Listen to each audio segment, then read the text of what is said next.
Ko maua te kaungau e te wharehila ke na tau toho ki olunga i e fwoi tu i o hong furu mafitu. Ko meta tu i o ai a whanga furu i te lalokere, pe hau ki toa ka lewa te fwoi pamu a tonu ke whetongi i te pamu vai a nai te toafa o whalaleu.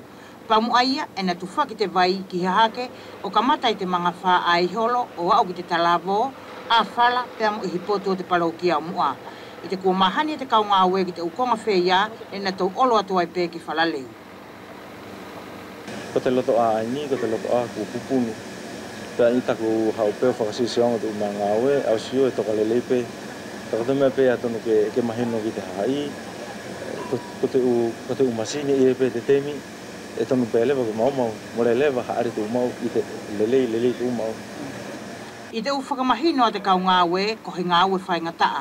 Ko te uhi e ie i pia si whetongi o te ukonga ai mau mo te whoki mao i uwea nei, pea maua ke ko mā te ki te uwhenua tai. Ko ia e fuafua loa nai, tata tau taritari. Ko fwoi pamu whoki lua i tu i te loto ani. Ia te tahi pamu ni ko whara pēr kau hanga koe whakamauri. Pea ko te lua pamu ani loto ngani tamato kaungau e. E whainga taa pito, e lau ki te meta whang furu tupu, tana hifo ki te laro kere.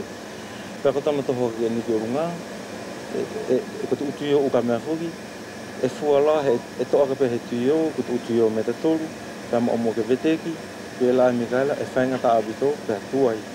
Ko ia ki te whahea ni te ngāwe, o au pea ki te konga ai o te aru koveto te vai ki te kāinga o aha ke wheto ki te poto mua, e whera nei ki fuafua.